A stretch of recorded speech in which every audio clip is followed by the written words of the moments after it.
ابو یہ بولے کیک کا نام نہیں دکھائیں ابو دکھائیں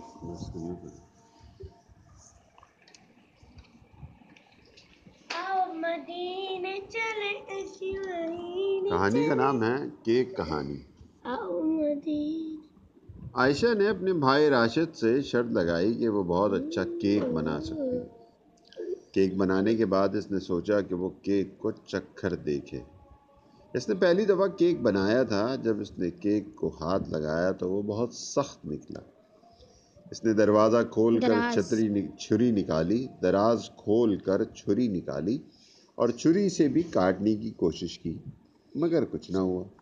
پھر اسے ایک ترکیب سوچی۔ امی نے راشد سے کہا، دیکھو راشد، عائشہ نے کتنا اچھا کیک بنایا ہے۔ راشد نے کیک چکھنے کے بعد کہا، ہاں کیک تو اچھا ہے لیکن بازار کے کیک جیسا ذائقہ آ رہا ہے۔ عائشہ کے منہ سے نکلا، ہاں وہ کچھ دور بیکری، پھر وہ چپ ہو گئی۔ راشد کسی کام سے جانے کے لیے باہر نکلا۔ ابھی موٹر سائیکل کے پاس ہی کھڑا تھا کہ ایک بوڑھا بھکاری اس کے پاس آیا اور بولا، ارے صاحب اپنا یہ کیک اپنے پاس رکھو۔ راشد نے کہا، یہ کیک ہمارا نہیں ہے۔ بھکاری بولا، ارے آپ کے گھر سے ایک لڑکی نے دیا تھا، دانت ٹوٹ گئے میرے تو اس کیک کو کھا کر۔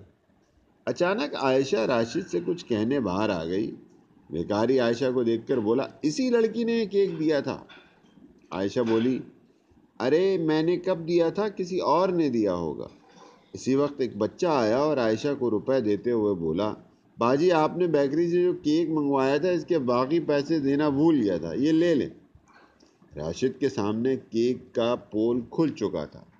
بھکاری نے کیک کیاری میں پھینک دیا۔ راشد نے ہنستے ہوئے بھکاری کو 50 روپے دیے۔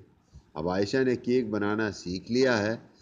اب تو اگر وہ کوئی ایسی ترکیب لڑاتی ہے تو بہت سوچ سمجھ کے